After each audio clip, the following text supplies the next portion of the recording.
مولاي صل وسلم. Semoga Ustadz senantiasa diberikan Allah kesehatan. Amin. Saya dari Medan. Ada juga orang kampung saya di sini.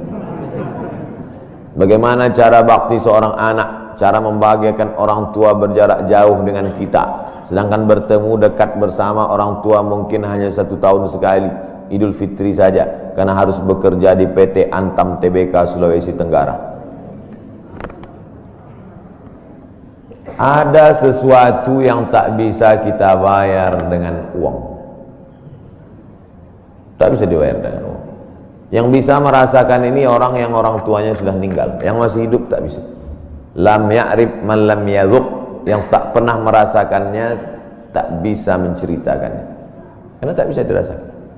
Setelah orang tua itu tak ada, barulah kita rasa dunia ini hampa, tak ada gunanya. Duit itu tak ada gunanya, mobil itu tak ada gunanya, rumah itu tak ada gunanya, apapun tak ada gunanya. Waktu dapat saya gelar doktor dari Sudan, pulang saya ke rumah, tak ada gunanya, tak bisa lagi diceritakan.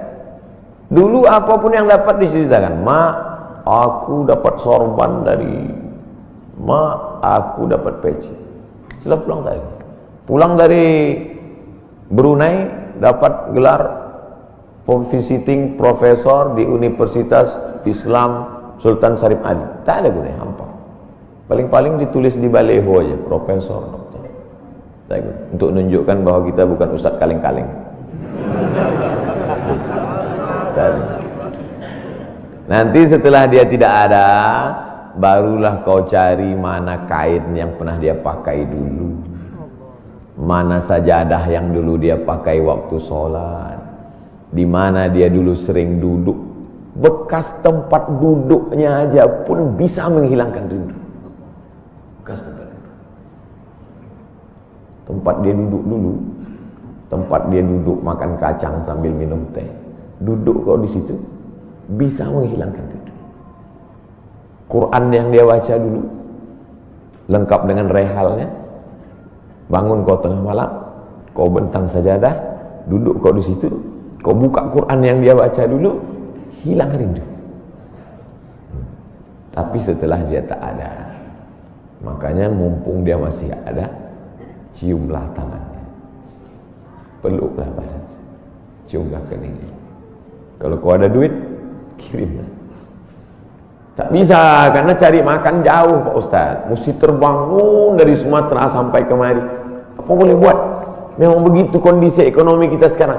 Allah tidak marah, tapi kalau kau mampu, kirimlah. Siapa orang yang kira-kira bisa digaji, dibayar untuk memasakkan dia di rumah? Berkirimlah. Karena sampai masanya nanti duit yang banyak itu tidak ada gunanya. Sebanyak apapun kau simpan, tak ada rasanya lagi, hampa, tak ada gunanya. Maka mumpung dia masih ada, Idul Fitri paksa-paksakanlah pulang. Mahal tiket pesawat, tabunglah, teleponlah. Masih ada dia menyambut teleponmu, berikan HP yang kira-kira lama dia pakai, tinggalkan. Mak, ini chargernya, ini handphonenya, ini baterainya, persiapan kalau rusak pasangkan di sini. Nanti kalau aku telepon, sampai masanya nanti handphonenya berbunyi tapi tak ada yang angkat. Selagi dia masih ada, senangkanlah hatinya. Kirimkanlah kain. Kain itu tidak akan dia pakai, tapi insya Allah menyenangkan hati dia. Ketika hatinya lapang, lapang rezeki. Ketika hatinya senang, senang hidup. Tapi kalau sudah hatinya sempit, meleleh air matanya rindu karena tak pernah kau telepon, disitulah awal azab Allah datang. Kau akan berenang dalam kesengsaraan. Mudah-mudahan Allah mengampuni dosa kita semua, dosa yang berubah. Gimana hukumnya memberi hutang kepada orang minjam tapi berkali-kali nggak pernah bayar? Apakah kita termasuk orang yang menzolimi dengan tidak mendidik orang tersebut menjadi mandiri? Karena sepertinya tak pernah mandiri dan tidak berniat untuk melunasi.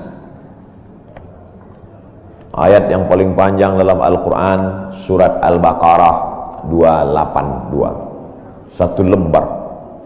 Bukan tentang puasa, bukan tentang sholat, bukan tentang baca Quran, bukan tentang zikir, tapi ayat yang paling panjang tentang bayar hutang. Sholatnya banyak, puasanya banyak, zikirnya banyak, baca Qurannya khatam, tapi kalau bayar utang tak dibayar, di akhirat kau akan cari dia. Oleh sebab itu ada orang mati syahid. Oh, mati syahid. Orang mati syahid enggak merasakan sakratul maut. Orang mati syahid enggak merasakan azab kubur. Orang mati syahid tidak merasakan hisab. Orang mati syahid langsung masuk surga. Ilat dain, kecuali hutang. Makanya kalau ada orang menagih hutang, itu dia bukan pelit, dia sedang menyelamatkan saudaranya dari makan haram. Makanya datang ke rumah dia. Habis pengajian nih langsung datang. Assalamualaikum, waalaikumsalam. Kau mau menagih ya? Aku bukan mau menagih, tapi menyelamatkanmu, anak cucumu, istrimu, tetanggamu dari makan haram. Ya ayyuhalladzina amanu, hai orang-orang yang beriman, hai orang yang percaya bahwa setelah mati dia akan hidup lagi menghadap Allah. Idza tadayantum bidainin, kalau kau menjalin transaksi hutang piutang, ila ajalim musamma, sampai ke batas waktu tertentu, faktubuh, tulis, saya pinjam kepada kamu 500.000, akan saya bayar pada bulan Mei. Tahunnya jelas. Banyak juga bulan Mei, maybe yes, maybe no. Bulan berapa? Bulan Mei tahun 2020. Oke. Sekarang bulan Maret. April 1 Mei 2020 datang tagih. Kapan kau bayar? Mohon maaf aku nggak bisa, istriku baru meninggal, anakku pun sakit. Jangan kau cerita panjang lebar, tak tahan air mataku mau menetes. Kalau dia dalam kesulitan, fanaziratun ila maisarah, tunggu sampai dia lapang. Maisarah artinya lapang. Tunggu sampai dia lapang. Setelah dia lapang, datang lagi bulan Juni. Kapan kau bayar? Aku belum bisa. Nampaknya lebih banyak ongkos minyak aku daripada uang yang kutagih. Yang paling bagus, wa anta saddaqu khairul lakum, kau sedekahkan itu lebih baik. Karena aku pun makin datang makin kumat darah tinggiku, kolesterolku pun makin naik. Jadi untuk yang 500.000 itu ku sedekahkan aja, ambil. Tapi yang menghafal ayat ini yang ngasih pinjaman, bukan yang minjam. Sekarang banyak salah hafal, yang minjam pula yang hafal. Begitu kita tagih, kapan kau bayar? Wa anta saddaqu khairul lakum, kau sedekahkan itu lebih baik. Itu ayat aku, ayat kau 8282. Banyak sekarang orang salah hafal ayat. Jadi dalam Islam hutang piutang adalah ajaran tolong menolong, tertulis dalam Quran. Namanya fikih muamalah. Ada fikih ibadah, sholat, zakat, puasa. Ada fikih jihad, jihad fisabilillah. Ada namanya fikih muamalat. Hutang piutang, gadai menggadai, pinjam meminjam, murabahah, mudharabah, bagi hasil. Maka hutang piutang ini cara tolong menolong, jangan sampai dihilangkan. Tapi kalau tidak mendidik, maka Islam bukan agama yang memanjakan orang. Ada anak yang kurang ajar kepada orang tuanya. Bagaimana caranya berbakti kepada orang tua yang telah wafat? Apakah anak ini masih dapat ampunan Allah Subhanahu wa taala? Datanglah seorang bapak mengadu kepada Umar bin Khattab. Assalamualaikum Khalifah Amirul Mukminin Umar bin Khattab. Waalaikumsalam. Ini anak saya kurang ajar, tolong dihajar dulu. Kata Umar bin Khattab orangnya bijaksana, dia tidak mau main pukul. Dia tanya dulu, kenapa kau kurang ajar pada bapakmu? Hai Umar bin Khattab, kata anaknya, ya. Apakah seorang anak itu punya hak terhadap bapaknya? Ya. Apa hak anak? Mencarikan ibunya yang solihah, memberikan nama yang baik, memberikan makanan yang halal. Itu hak anak. Kata anaknya, ibuku tidak baik, makanku tidak halal, namaku pun tak baik. Apa kata Nabi kepada bapaknya? Apa kata Umar kepada bapaknya? Laqad aqaqtahu qabla an ya'aqqa alaik. Sebelum anakmu durhaka kepadamu, kau sudah durhaka duluan kepada anak. Jadi kalau begitu, ada anak durhaka, ada bapak ini jangan sampai anak bapak tahu. Nanti dia pulang, anak durhaka kok. Dia senyum, kau bapak durhaka. Ibunya tak baik, namanya tak baik, makannya tak baik. Kasih dia nama yang baik, kasih dia makan yang halal. Kadang-kadang kenapa otaknya tak lurus? Karena makannya tak halal. Dikasih dia makan riswah, makan sogok, makan haram. Kenapa kau kasih makan haram? Gimana lah Pak Ustadz, yang haramnya aja pun payah. Astagfirullah. Allah sediakan alam semesta begitu banyak yang halal. Kenapa kau kasih dia makan haram? Jangan pernah kasih anak makan haram. Pesan kakek saya, datuk saya, kalau bahasa kampungnya grandfather. Cucuku 40 orang, yang satu ini jangan sekolah umum. Maksudnya saya tak dikasih sekolah umum, maka saya tak pernah sekolah umum. Sekolah ibtidaiyah, sanawiyah, aliyah, al-azhar, Maroko, Sudan. Tak pernah sekolah umum. Cucuku yang ini jangan sekolah umum, jangan kasih makan haram, nanti otaknya gelap. Cucuku yang ini jangan kalian kasih makan haram, nanti otaknya gelap. Pesan itu disampaikan almarhumah mak saya ke saya. Kau pun nanti anak kau jangan kau kasih makan haram, nanti otaknya gelap. Kalau sudah otak gelap, tak bisa membedakan mana tiang, mana orang, sifatnya kembali gitu. Nah, jangan sampai anak kita durhaka gara-gara kita bapak yang durhaka. Kalau anak sudah durhaka, meninggal orang tuanya, setelah itu dia bertobat, bagaimana cara minta ampunnya? Maka dia bersedekah. Mana dalilnya? Seorang sahabat datang menjumpai Nabi. Ummi matat, ibu saya sudah meninggal. Apa atasaddaqu anha? Kalau saya bersedekah, apakah pahalanya sampai kepada almarhumah ibu saya? Kata Nabi, tasaddaq, bersedekahlah, sedekahmu sampai.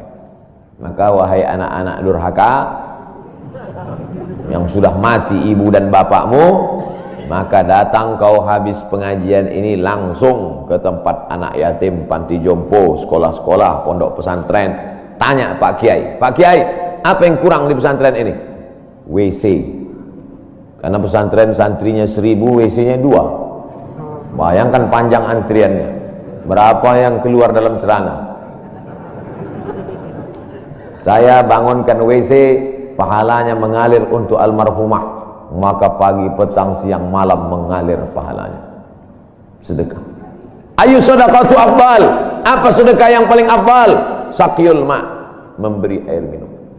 Sedekah yang paling afdal, kasih air minum. Saya ceramah di Banjarmasin, di depan rumah seorang pejabat. Itu ada kulkas, tapi nggak sampai beku, freezer. Setiap dipencet keluar air dingin. Gelasnya dikasih pakai rantai besi, takut dilarikan tukang ambil aluminium. Buat wakaf untuk almarhumah. Nah, itu bagus sekali. Saya ceramah di Malaysia, di pintu masjid itu ada kotak box. Kalau kita ambil satu botol, keluar botol baru. Ambil satu botol, keluar botol baru. Wakaf untuk, itu bagus, sedekah. Jangan sedekah teh botol, nanti dia kena diabetes. Air putih ini bagus, mengalir. Sedekah sumur bor, pergi ke masjid, putar keran nggak ada air, tanya pengurus masjid, Pak pengurus, ya mana sumur bor? Nggak ada, saya buatkan. Langsung bunyi. Itu berarti cash itu.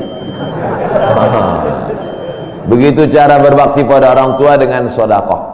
Tapi Pak Ustadz, saya jangankan sedekah makan, saya pun Senin Kamis Pak Ustadz doa, Allahumma fir lahu warhamhu wa'afihi wa'fu anhu. Bangun tengah malam, Rabbi firli wali walidayya warhamhuma kama rabbayani shaghira. Apa itu bid'ah? Bid'ah membuat sesuatu yang tidak dibuat oleh Nabi Muhammad SAW. Tidak ada dalilnya dari 3 aspek: qauli, fi'li, taqriri. Perbuatan yang tidak ada dalilnya bid'ah. Jangan dikatakan perbuatan yang tidak dibuat Nabi bid'ah. Perbuatan yang tak ada dalilnya bid'ah. Karena kalau dikatakan yang tidak dibuat Nabi bid'ah, Nabi tidak pernah pakai peci. Tunjukkan saya mana hadis Nabi pakai peci. Berarti peci ini bid'ah. Nabi mimbarnya tangganya dari depan. Ini masjid tangganya dari belakang. Berarti mimbar ini bid'ah. Mimbar Nabi tangganya dari depan, 3 lantai, 1, 2, 3. Jadi yang dimaksud dengan bid'ah perbuatan yang tidak ada dalilnya. Misalnya jam 12 siang ada bapak-bapak di panas terik tegak menghadap matahari. Pak, bapak ngapain? Aku mengagungkan Allah di bulan Rajab. Bid'ah itu, karena tidak ada dalilnya sama sekali. Tapi selama ada dalilnya, tidak boleh kita katakan orang itu melakukan perbuatan bid'ah. Malam Jumat baca Yasin, kumpul 10 orang baca Yasin. Yasin wal Qur'anil Hakim innaka laminal mursalin. Bid'ah. Loh, coba lihat dalilnya. Yang dibacanya itu Quran apa Quran? Quran. Baca Quran apa pahala? Yasin itu Quran atau enggak Quran? Quran. Man qara'a Yasin fi lailatin, siapa yang baca Yasin suatu malam, asbaha maghfuran lah, subuhnya sudah diampuni dosanya. Mestinya baca Quran itu semua, tapi karena dia enggak sanggup semua, dia pilih hati Quran. Hati Quran itu Yasin. Sentuhlah dia tepat di hatinya, dia akan jadi milikmu untuk selamanya. Makanya orang sebelum ngapal Quran semua, yang dihafal hatinya dulu. Itu sebelum ngapal Quran, yang dihafal hatinya dulu. Apa hati Quran? Ya, Yasin. Tapi jangan hatinya aja seumur hidup, yang lain juga. Nah, jadi jangan salahkan orang baca Yasin. Baca Yasin bid'ah. Loh, Yasin kan Quran. Baca Yasin malam Jumat nggak masalah. Seumur hidup baca Yasin masalah. Karena banyak surat yang lain. Baca juga Al-Fatihah, Al-Baqarah, Al-Nisa, Al-Imran, Al-Nisa, Al-Maidah, Al-An'am. Nah, jadi mudah. Perbuatan tidak ada dalilnya bid'ah. Selama ada dalilnya tidak bid'ah.